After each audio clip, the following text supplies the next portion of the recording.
Bonjour tout le monde, alors avant que ça commence pour de vrai, il faut que je vous parle de quelque chose dont on a parlé au début, enfin en amont plutôt des interventions du vendredi 23 mai, mais c'était pas filmé. Alors du coup, il faut que je vous en parle quand même un petit peu.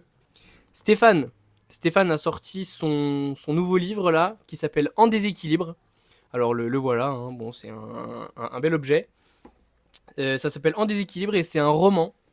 Alors, c'est pas un livre de philosophie à proprement parler, mais bon, étant donné que c'est écrit par un prof de philo, il y a quand même forcément des choses qui vous amèneraient à réfléchir, etc. là-dedans. Donc, tout le monde peut y trouver son compte. C'est pas écrit sous forme de roman linéaire, c'est plutôt des sortes de fragments qui se suivent, etc. Des anecdotes, des histoires qui racontent et qui donnent à réfléchir sans cesse. Alors, ça raconte l'histoire de Louis, un professeur de philosophie à la retraite. Alors évidemment, toute ressemblance avec l'auteur ne saurait être que fortuite, hein, vous vous en doutez bien. Alors voilà, c'est un beau livre qui pourrait à mon avis intéresser à peu près tout le monde. Donc allez le lire. Par contre, ce qu'il faut peut-être dire, c'est que c'est un livre assez mélancolique. Ça annonce pas forcément que des bonnes nouvelles, mais bon, c'est peut-être ça aussi le rôle du philosophe, c'est de dire la vérité, pas forcément de dire que des bonnes nouvelles tout le temps. Donc voilà, il faut le dire quand même, hein, pour que au cas où vous l'achetiez, pas que vous vous attendiez à être très heureux en le lisant. Ce sera pas forcément le cas. Donc voilà, le nouveau livre de Stéphane Asselet que vous pouvez vous procurer dès maintenant. Je mettrai un lien en description d'un endroit où vous pouvez le commander. Sinon, vous pouvez le commander dans n'importe quelle librairie. Je pense que ce sera disponible. En déséquilibre, Stéphane Asselet. Et voilà. Bien. Alors, bonsoir à tout le monde. Euh, voilà, il y a une disposition un peu christique. Tu vois, c'est un peu la croix avec les deux voleurs. Euh, les deux là, ouais. Alors, donc c'est pas fait exprès, mais bon, ça tombe bien. Voilà, donc la question de ce soir, c'était un état juste et un rêve. Et il s'agit donc de réfléchir à la relation qu'il y a entre l'état politique et cette idée de justice. Alors ça, je vais plutôt laisser les deux larrons en parler. Moi, je vais faire une introduction, enfin, quelques réflexions, et puis une sorte de clarification peut-être conceptuelle du sujet. Alors, aujourd'hui, il est rare qu'on parle d'état juste ou injuste. Ou en tout cas, la qualification par laquelle nous parlons de l'État actuellement, hein, c'est la formule État de droit. Je pense que vous avez remarqué ça. Et l'État de droit qui est présenté comme étant un peu le summum de la forme politique. Hein, L'État de droit, ce serait le nec plus ultra, au fond, de la politique, de la mise en forme politique d'une société humaine. Alors cet état de droit, donc on en a rediscuté récemment parce qu'il y a eu les déclarations du ministre de l'Intérieur, hein, qui a dit, si on a bien compris, que cet état de droit n'était pas intangible, qu'il n'était pas sacré, etc. Et ça a remis encore une couche donc à propos de l'actualité de cette citation, enfin, de cette expression. Alors, on peut donc se demander, est-ce qu'il y a une différence en fait entre un état juste et un état de droit? Est-ce que ce sont deux termes synonymes ou pas? Alors, pour un philosophe, évidemment, les mots ont un sens quand on les explicite. Et si on parle d'état de droit et pas d'état juste, c'est qu'il y a des distinctions à faire. C'est que c'est pas tout à fait la même chose, et c'est peut-être même pas du tout la même chose. Un des plus grands philosophes politiques, Platon, a écrit un livre consacré à la question de l'État qui s'appelle La République, au 5e siècle avant Jésus-Christ. Hein, et le sous-titre de ce livre, alors je ne sais pas si c'est de Platon en tout cas, le sous-titre de ce livre, c'est De la justice.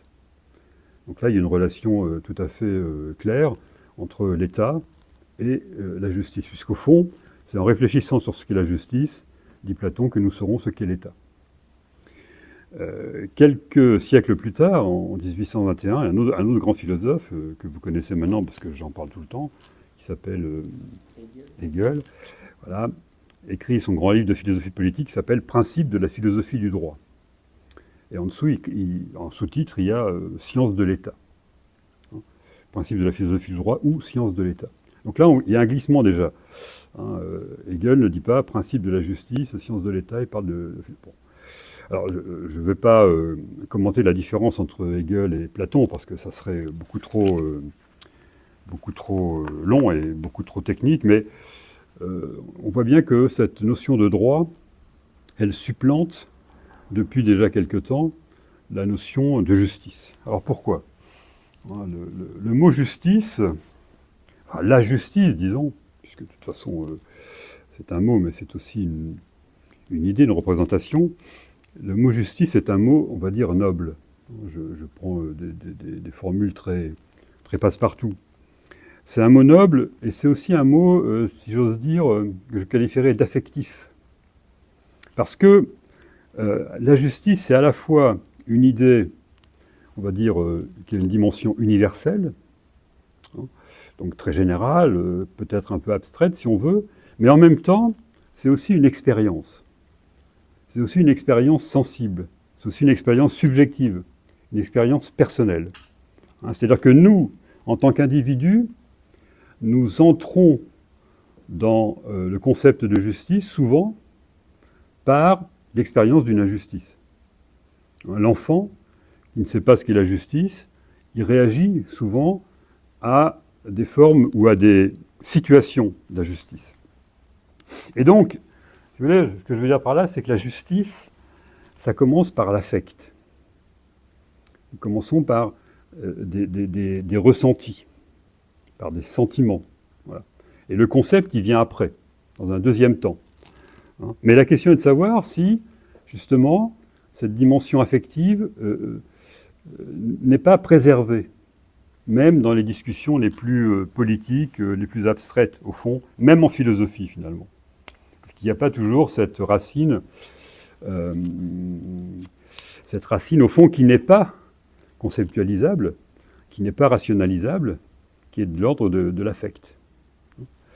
Partie de ces mots comme ça qui touchent l'être humain, mais pas seulement sur un plan sensible ou rationnel, mais un peu sur les deux, si vous voulez. Alors que le mot État, évidemment, n'est pas de même nature. C'est pas du même ordre, l'État. Parce que l'État, ça n'a pas grand-chose à voir avec notre affect, avec notre sensibilité. Beaucoup le signalent, Nietzsche a cette formule célèbre, il dit de l'État que c'est le plus froid de tous les monstres froids. Au XVIIe siècle, un philosophe anglais dont je reparlerai peut-être un peu, Thomas Hobbes, qualifie l'État de Léviathan, qui est un monstre biblique qui dévore ses enfants. Donc l'État est du côté de la machine, du côté peut-être un peu de l'inhumain. On n'a qu'à relire Kafka, par exemple. Voilà. Les effets de l'État dans les romans de Kafka ne sont pas tout à fait compatibles avec notre émotivité, notre relation sensible au monde. Et donc, en cela, un état juste, c'est un rêve. C'est effectivement un rêve. Au sens où le rêve, comme le disait Freud, c'est une expérience de la conscience. Alors, si je suis Freud, là, enfin je suis au sens de suivre, je suis Freud, c'est une expérience de la conscience lorsqu'elle est soumise à l'inconscient pendant le sommeil. Et donc le rêve, il a cette capacité à associer des éléments que nous ne pouvons pas associer dans la vie réelle. Un procédé que Freud appelle la condensation du rêve. Voilà. Donc je sais pas, je peux rêver à Trump libérant Gaza, par exemple. Voilà. Bon, là, j'associe des éléments dans mon rêve, et dans mon rêve ça passe, mais ça n'a rien à voir avec la réalité. Alors ce qui veut dire que l'état juste, ça serait comme ça, cette espèce d'association d'éléments en réalité qui sont séparés, et qui ne sont pas facilement conciliables. Il y a dans la justice une dimension idéaliste, hein, ce que j'ai essayé d'indiquer tout à l'heure, une dimension idéaliste, peut-être même romantique. Hein, pensez à la figure du justicier, par exemple. En même temps, bien sûr qu'il y a aussi dans la justice une réalité prosaïque. Parce que nous parlons, bien sûr, aujourd'hui de la justice en action dans la société française. Hein, il y a un système juridique avec des prisons, avec des problèmes de budget, etc. etc. Bon. Et donc, quand nous parlons d'État juste, ça ne peut fonctionner, ça ne peut faire un concept à peu près cohérent que si nous parlons de la justice au sens, justement, minime, mineur. La justice comme institution, comme lieu du tribunal, des prisons, etc. etc. Parce que, effectivement, ça c'est la justice, on va dire, au quotidien. Hein. C'est la justice... au fond, c'est la justice que l'État met en place. Voilà. Donc, si on s'en tient à cette justice-là, à cette justice que j'ai appelée prosaïque, évidemment, l'État juste, hein, c'est-à-dire que c'est l'État qui, à travers ses fonctions, eh bien, fait vivre, fait exister la justice. Mais la justice, c'est aussi une comme ça, c'est aussi une valeur morale. C'est une valeur morale, et c'est par exemple ce qu'expriment les fameuses allégories de la justice, hein, ces statues où on voit une femme, une mère, parce qu'en général elle a la poitrine assez plantureuse, donc on voit une femme avec un bandeau, hein, et puis qui tient dans une main un glaive et dans l'autre une balance. Et donc là on a une représentation qu'on appelle allégorique de la justice, mais dans son idéalité, si vous voulez. Alors bien sûr c'est à l'entrée des tribunaux, mais c'est quand même pas tout à fait la même chose de passer de cette allégorie à la pratique quotidienne de la justice. Alors, cette allégorie, évidemment, elle est imposante, hein, elle est magistrale, et elle entraîne le respect, elle entraîne aussi l'obéissance, mais en tout cas, elle entraîne facilement l'adhésion. Voilà, quand nous sommes devant ces statues, bah, voilà, nous sommes devant une sorte de déesse moderne, et bah, nous ne sommes pas hostiles à cette représentation. Et donc la question, c'est de savoir qu'est-ce qui nous pousse à adhérer à cette idée de justice, hein. Qu'est-ce qui nous pousse à l'accepter, à la vouloir même. Donc. Et la question, c'est est-ce que ça peut être l'État? Est-ce que ça peut être l'État qui nous incite à nous rapprocher de cet idéal? Alors ça, ce sera la thèse de Platon, par exemple. Platon dira que, en effet, l'État, c'est le lieu où la justice, avec un J majuscule, alors je vais parler de deux justices, la justice allégorique, J majuscule, l'idée morale, puis la justice plus prosaïque, voilà, celle que vous constatez quand vous recevez un PV, qu'on vous demande de payer sous peine de sanction. Alors voilà, donc l'idée de Platon, c'est ça, c'est qu'effectivement l'État va être le lieu, doit être le lieu où la justice s'accomplit, pour autant que ce soit possible. Mais dans la conception de Platon, et c'est ça qui est intéressant aussi, dans la conception de Platon, cette idée de la justice, elle n'est pas œuvre humaine. C'est-à-dire que la justice chez Platon, c'est ce qu'il appelle une idée avec un I majuscule, c'est ce qu'on appelle une essence, une forme. C'est-à-dire que c'est quelque chose qui n'est pas inventé par l'homme. C'est quelque chose que les hommes doivent trouver, découvrir, et qu'ils ne fondent pas. Pas plus que, par exemple, nous inventons l'essence du triangle. Le triangle est triangle parce qu'il a telle ou telle propriété, mais ces propriétés ne sont pas inventées par l'esprit humain. Tout ce que l'homme peut faire, c'est les découvrir, les contempler et comprendre qu'il est là, devant la vérité du triangle. Donc, pour Platon, le travail de l'esprit, c'est de saisir ces essences, et en l'occurrence ici, l'essence de la justice, afin que, si on me demande qu'est-ce que c'est que la justice, je puisse répondre avec, avec le même degré de vérité que le géomètre me répondra à la question qu'est-ce que c'est que le triangle. Voilà. Quand le géomètre me dit ce qu'est le triangle, je sais pas, une figure à 3 angles à 3 côtés, c'est indiscutable. Et nous l'acceptons, non pas parce que nous avons choisi que ce soit ça, mais parce que nous ne pouvons pas faire autrement. Voilà. Donc, pour Platon, la cité parfaite, la République, doit être fondée sur cette idée de la justice, essayer de se rapprocher au maximum de sa perfection, et c'est pourquoi cette cité idéale ne peut être gouvernée que par le seul homme capable de penser la justice selon sa vérité, c'est-à-dire le philosophe. Bon. Alors, dans cette perspective, si vous voulez, la valeur de la justice, la dignité de la justice, peut-être la sacralité de la justice, elle tient à ce que les philosophes appellent sa transcendance. Donc elle n'est pas œuvre humaine, elle n'est pas sujette à l'erreur, à la contingence, elle n'est pas sujette à la temporalité, et donc elle s'impose par sa vérité à tous. Alors c'est un processus qu'on va retrouver dans ce qu'on appelle ensuite le théologico-politique. C'est-à-dire que les sociétés humaines ont longtemps été gouvernées par des systèmes à la fois, enfin, dont les raisons politiques se fondaient sur le théologique. Voilà, la période chrétienne du Moyen-Âge en Europe, c'était le roi et l'expression de la volonté divine. Quand on regarde aujourd'hui les États islamistes comme l'Iran, etc., on a cette même relation.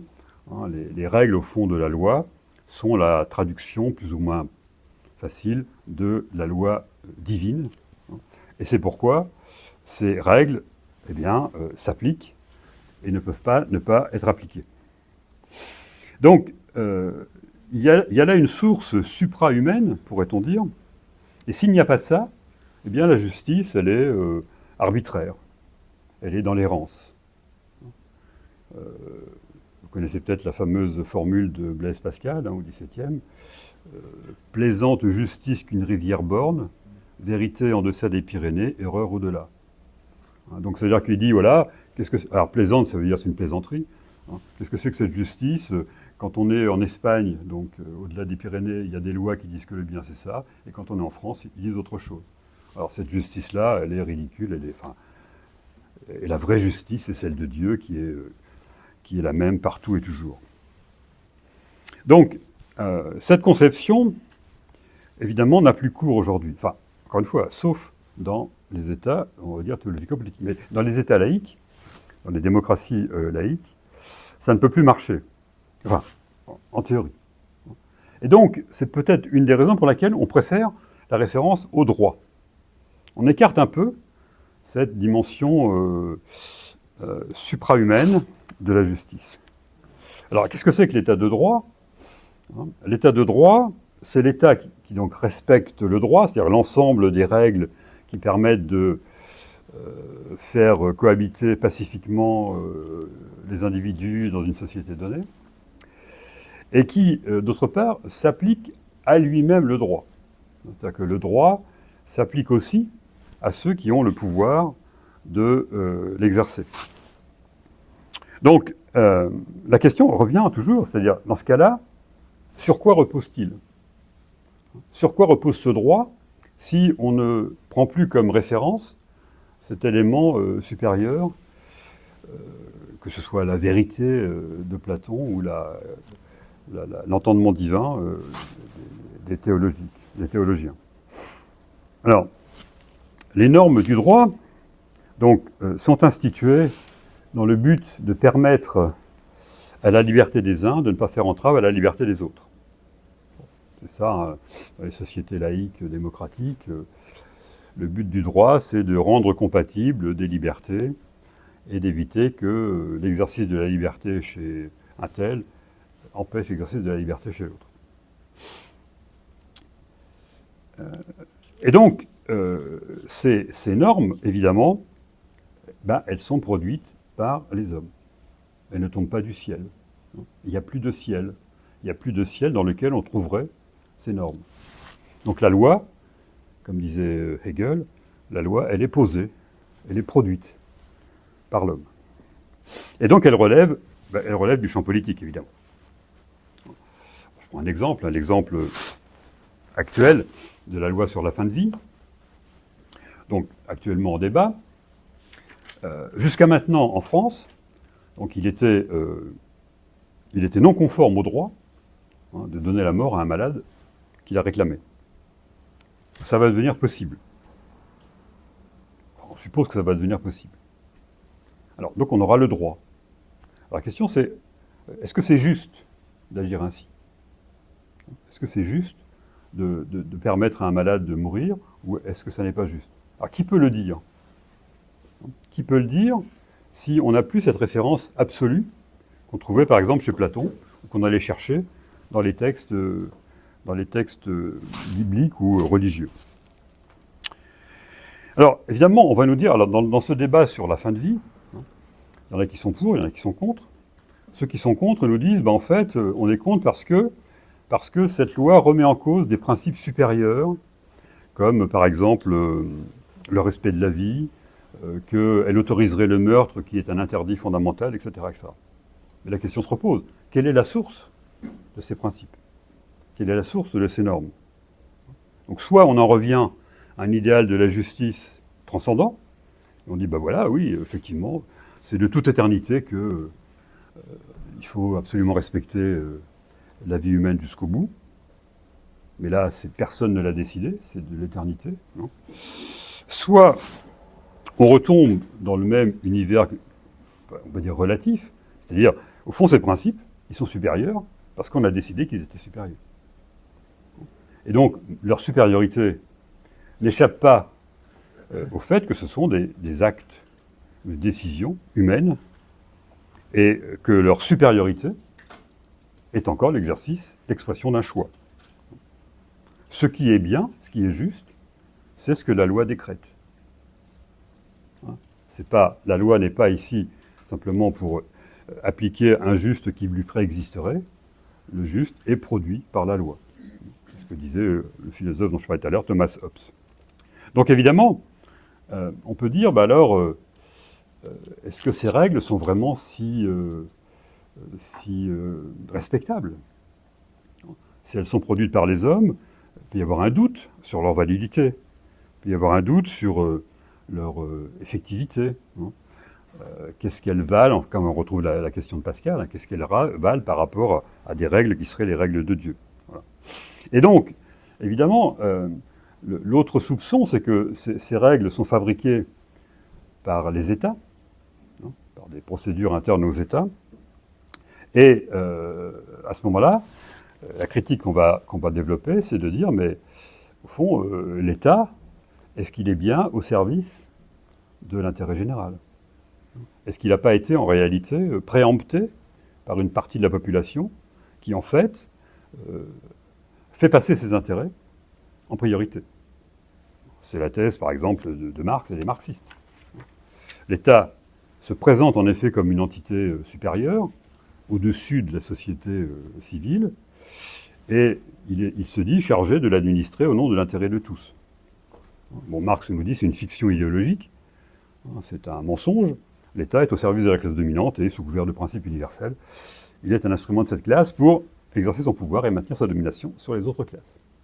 Voilà. Et donc, quand aujourd'hui on entend les cris que poussent certains quand ils disent que l'État de droit est menacé, il est menacé par exemple, que ce soit par la montée du Rassemblement national ou qu'il est menacé par des comportements de tel ou tel parti politique qu'on dit extrémiste, évidemment, ce qu'ils disent en fait, c'est que c'est l'État de droit qui défend nos intérêts est menacé par telle ou telle autre force politique. Mais l'État de droit comme entité absolue, comme entité définitive, ça n'existe pas. Et Retailleau a raison de ce point de vue-là, si je puis dire. Enfin, il a raison de marquer la dimension contingente des œuvres humaines. Alors, les défenseurs de l'État de droit, évidemment, ils se réclament pourrait-on dire, d'une forme de rationalité. Le droit est un système complexe, est un système de normes qui sont hiérarchisées, et qui semble, effectivement, quand on entre dedans, répondre à une logique interne extrêmement rigoureuse. Donc, une fois qu'on accepte les principes du droit, on ne peut pas faire n'importe quoi. Les lois civiles, par exemple, les lois politiques sont contrôlées, en France, sont encadrées par des structures supérieures, le Conseil d'État, le Conseil constitutionnel, voire même la Cour européenne de justice, etc. Donc là, il y a une structuration, et on dit, il y a des garde-fous. Ce sont les garde-fous de la démocratie et de la République. Bon. Mais, alors, je ne conteste pas le fait que ce soit utile et nécessaire, ces garde-fous sont bien, sans doute, intéressants, mais suffisent-ils à faire de l'état de droit un état juste? C'est ça la question. Et au fond, et c'est là peut-être sur là-dessus que j'arrêterai mon intervention et laisser la parole à mes deux collègues. Au fond, ce qui se passe, c'est que parler de l'état de droit comme ça, de plus en plus, parler de l'état de droit, c'est au fond ne plus parler d'autres termes, ou ne plus user d'autres termes, comme par exemple le terme de démocratie, le terme de république, qui passe au second plan. Voilà. Ce qui compte d'abord, c'est qu'il y a un état de droit, qu'il y a une espèce de monde un peu clos comme ça, qui s'arrange pour être en cohérence avec lui-même. Et évidemment, on voit bien que les discussions sur le droit, de plus en plus, sont le fait d'experts, de spécialistes, et s'éloignent de ce qu'il faut appeler les citoyens. Qu'au fond, le citoyen, il reçoit les normes définies par le droit, mais il n'en est plus vraiment l'auteur. Enfin, il n'a peut-être jamais été. En tout cas, il n'est même plus pensé comme étant, au fond, le fondement de ces règles. Il n'y a qu'à voir, par exemple, ce qui s'est passé lors du référendum de 2005 sur l'Europe de Maastricht. Donc là, le peuple s'est exprimé, il a voté contre... c'était quoi déjà la question? Traité de Maastricht, ouais. Et puis, finalement, on s'est arrangé pour faire passer les décisions par un autre biais. Et donc, on voit bien qu'il y a cette espèce de... Alors tout à l'heure, au début, j'avais dit qu'il y avait dans la justice une dimension sensible, une dimension subjective, affective, qu'il n'y a pas dans l'état de droit. Il y a même au contraire l'impression que l'état de droit, il est de plus en plus loin de la réalité effective, alors disons, la vie que nous vivons. Et il me semble que justement la dimension affective, sensible, individuelle qu'il y a encore, j'espère, dans le rapport à la politique, c'est la question du peuple. C'est-à-dire qu'au fond, dans les démocraties et les républiques, il est affirmé que la souveraineté repose sur le peuple. C'est la souveraineté populaire. Et que, évidemment, le peuple est un concept, là aussi, mais c'est comme le concept de justice, c'est un concept qui n'est pas simplement pour moi une abstraction, qui a aussi une réalité sensible. Et ceux qui étaient là lors de la séance sur les vacances de M. Hulot se souviennent que j'ai essayé d'expliquer qu'il me semblait qu'il y avait dans ce film une présence sensible d'un peuple à un moment donné de son histoire. Mais bon, c'est une parenthèse, je m'autocite. Donc, ce qui s'efface au fond, à travers la notion d'état de droit, ce qui s'efface, en tout cas ce qui passe vraiment très très loin derrière, c'est la notion de peuple, c'est la référence au peuple, qui pourtant est présentée comme le fondement et le but de l'action politique. Mais évidemment, du point de vue des tenants de ce juridisme, du point de vue des tenants de ceux qui défendent l'état de droit, alors à la fois parce que ça sert leur intérêt et parce que peut-être qu'ils ont une conviction derrière ça, ce qu'il y a derrière ça, c'est que le peuple, au fond, il n'est pas assez rationnel. Le peuple, il n'est pas assez lucide pour choisir ce qui serait bien comme droit. Voilà. Et donc, il vaut mieux qu'on prépare le terrain pour lui, même notre président... comment s'appelle-t-il déjà? Oui, même notre président Emmanuel Macron, qui avait promis des référendums, on voit bien que voilà, il se retient, il se dit merde, ils vont encore me prendre comme bouc émissaire, ils sont vraiment, non, ils vont pas réfléchir à la question, etc. Voilà. Donc, et évidemment, on a inventé une théorie pour critiquer cette espèce de moment où on lâcherait la bride au peuple, ça s'appelle le populisme. Voilà, si vous dites, ah, là, c'est le peuple qu'il faut consulter, mais attention, non, vous êtes populiste. Vous allez menacer l'état de droit. Vous allez voir, le peuple, il va tout renverser, c'est les gilets jaunes, ils vont rien respecter du tout. Voilà. Et donc, revenons à l'état de droit, qui est bien quand même rassurant, bien stable, bien réconfortant, pour ceux qui, finalement, pour ceux qui tirent les ficelles, hein, et pour ceux qui se sentent bien dans cette situation d'aujourd'hui. Alors, donc, si le peuple est vraiment souverain, on pourrait se demander s'il ne faudrait pas au contraire essayer de lui redonner la parole, de lui demander de décider concrètement du juste et de l'injuste. Comment? Donc la question, ça serait comment lui redonner la parole, ou comment, au fond, devrait-il la reprendre? Parce que ça m'étonnerait qu'on la lui donne. Donc il faudra qu'il la reprenne. Alors évidemment, après ça pose des tas de problèmes pour savoir comment permettre au peuple de s'exprimer lucidement, efficacement, etc., etc. Mais je pense que c'est la question qu'on ne pose même plus aujourd'hui. Parce que précisément, on a cette espèce de catéchisme juridique, hein, et que la notion d'état de droit semble suffisante pour fonder la vie sociale et politique. Ce dont je doute. Mais maintenant, je laisse la parole à mes collaborateurs. Merci à vous. D'abord, on se rend compte, quand on observe un petit peu la société, que l'homme ne se contente pas simplement de vivre, mais il oriente son action à l'aune de valeurs, c'est-à-dire d'idéaux qui lui permettent d'évaluer ce qui est bon ou mauvais dans le domaine moral, ou juste et injuste dans le domaine politique.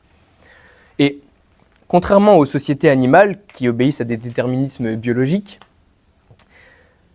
les sociétés humaines se construisent librement selon des normes instituées par le langage et par la raison. Comme l'affirmait Aristote, l'homme est un animal politique, et donc en ce sens, il ne peut accomplir son humanité qu'au sein de la collectivité, qu'au sein d'une communauté régie par des règles orientées vers des fins collectives. Or, cette organisation politique ne se réduit pas à simplement une agrégation des individus les uns sur les autres, ou à un enchevêtrement de liens sociaux. Elle prend dans le monde moderne la forme de l'État. Par État, on entendra ici une institution politique souveraine dotée d'une autorité juridique sur un territoire déterminé, qui dispose du monopole de la contrainte légitime et qui exerce son pouvoir à travers des organes spécialisés, donc l'administration, l'armée, la justice.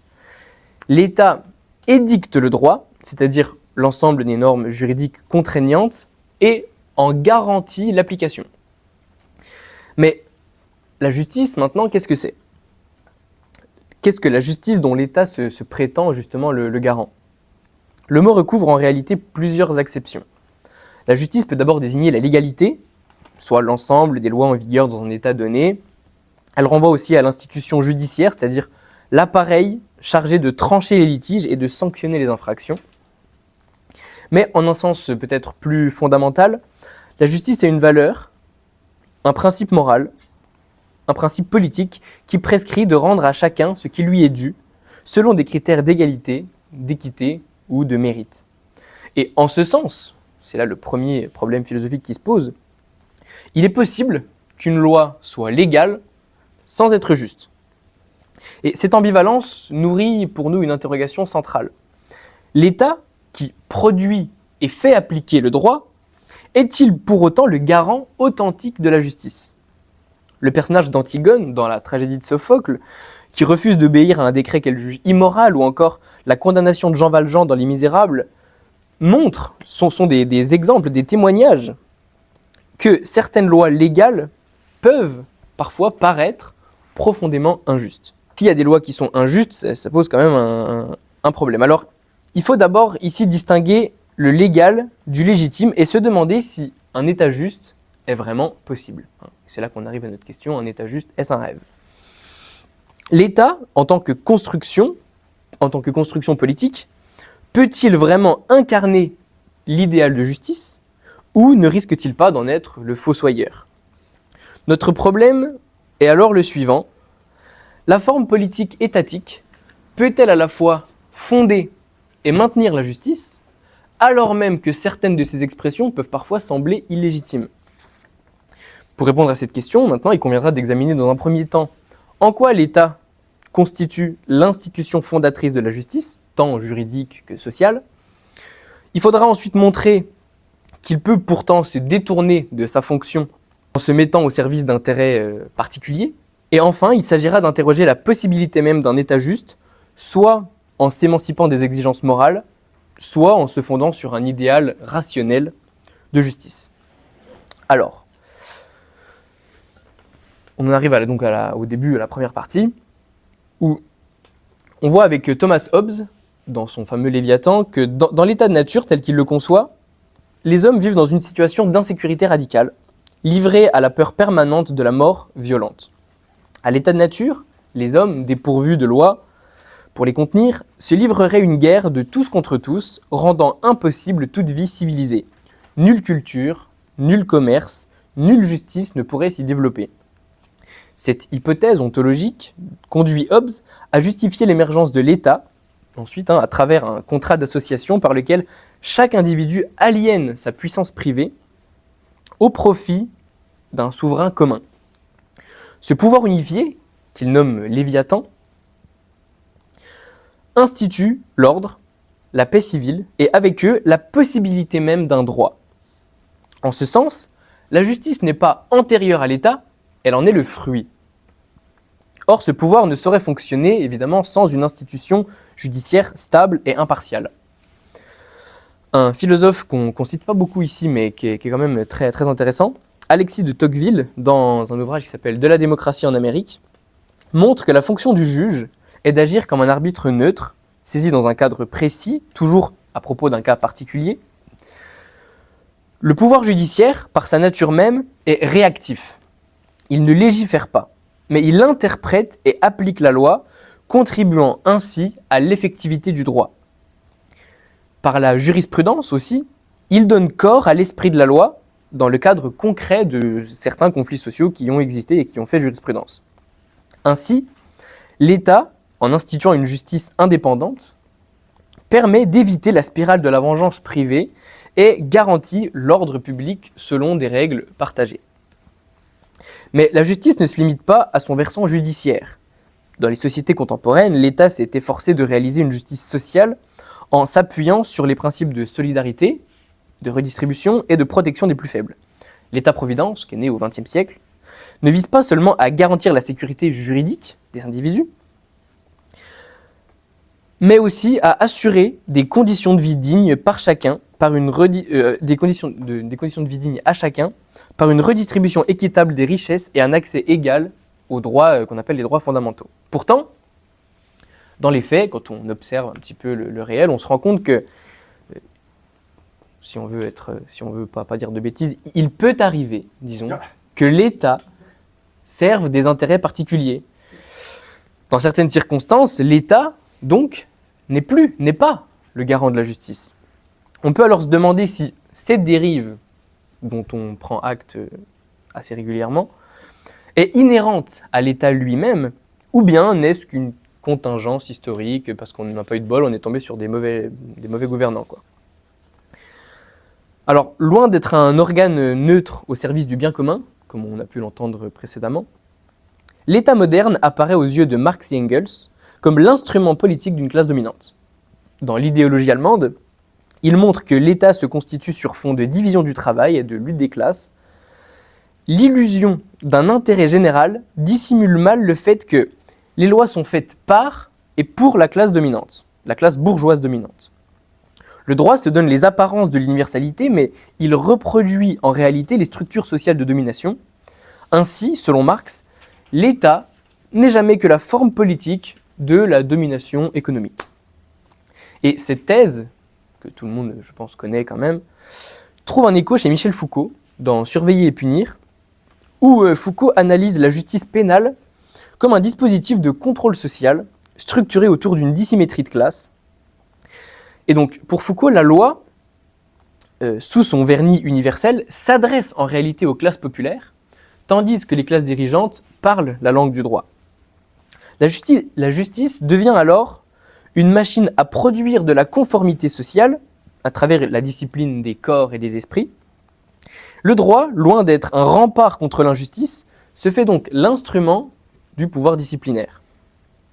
De même, le recours à la raison d'État peut parfois conduire à justifier des pratiques arbitraires, voire inhumaines, au nom de la sécurité ou de la souveraineté.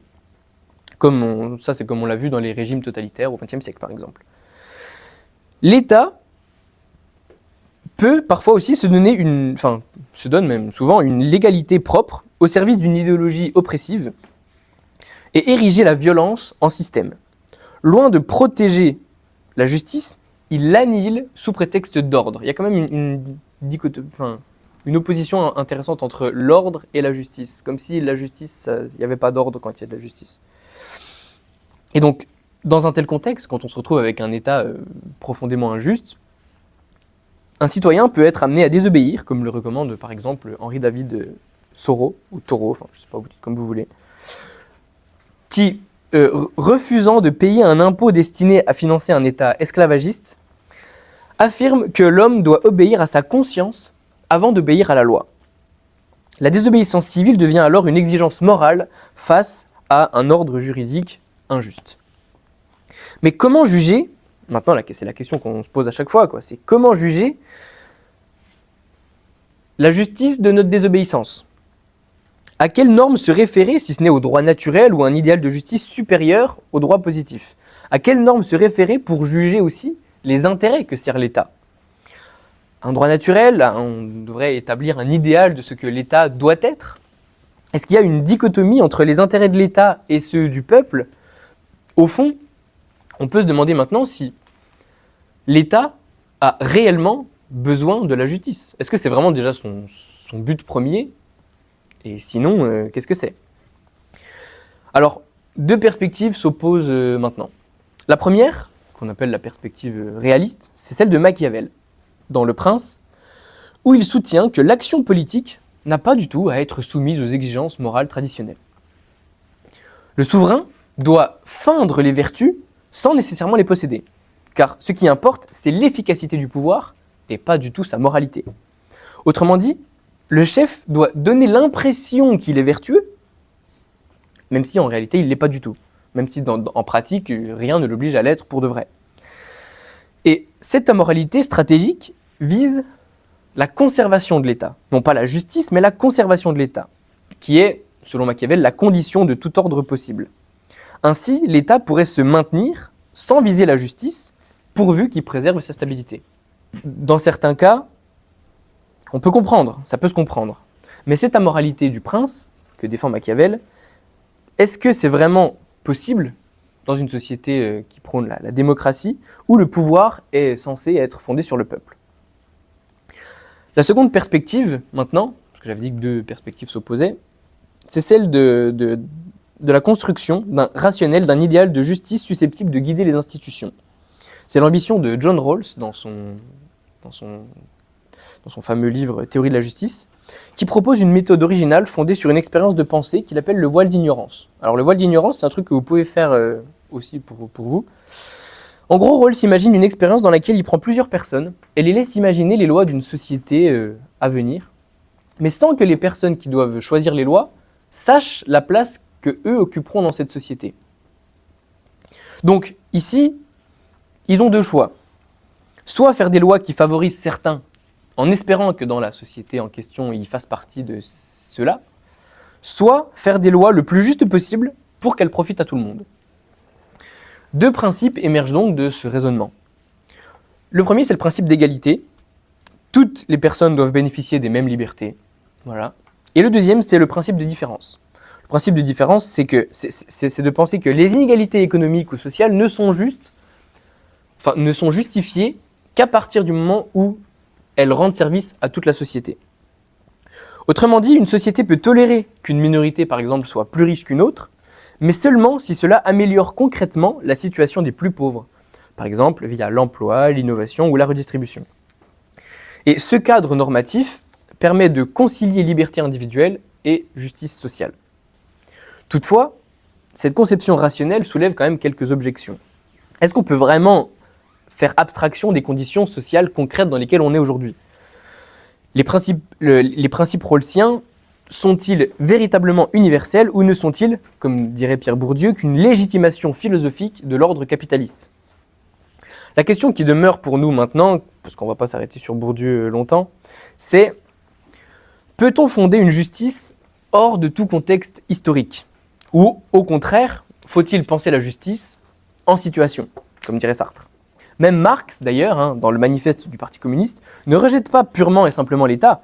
Il en appelle à sa conquête par le prolétariat afin d'en faire l'instrument d'une justice nouvelle, d'un ordre social plus égalitaire, par des mesures concrètes, éducation gratuite, suppression de l'héritage, centralisation du crédit, etc., etc.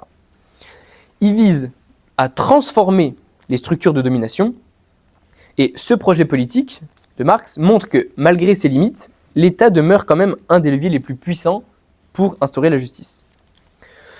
Donc, pour conclure, on dirait que, loin d'être spontanément juste, l'État n'est pas ontologiquement le garant de la justice. Il en est certes le fondement institutionnel par ses lois, ses tribunaux et ses politiques sociales, mais aussi parfois le déni, lorsqu'il se fait l'instrument d'intérêts particuliers ou d'idéologies autoritaires. La justice ne peut donc être simplement présumée comme la propriété naturelle de l'État. Elle doit être constamment interrogée, critiquée et réclamée. La justice constitue ainsi l'idéal régulateur auquel toute forme politique doit être confrontée. Garantir la justice est la tâche de l'État, mais aussi la condition de sa légitimité. C'est dans cette tension entre légalité instituée et exigence morale que s'éprouve la vitalité d'une démocratie authentique. Et donc, du coup, j'ai un peu été... tu m'as coupé l'herbe sous le pied un peu tout à l'heure, parce que je prévois toujours de finir avec une petite citation, et là, c'est celle de Nietzsche, qui dit effectivement que l'État est le plus froid des monstres froids. Il ment froidement, et voici le mensonge qui sort de sa bouche. Moi, l'État, je suis le peuple. Voilà, merci beaucoup.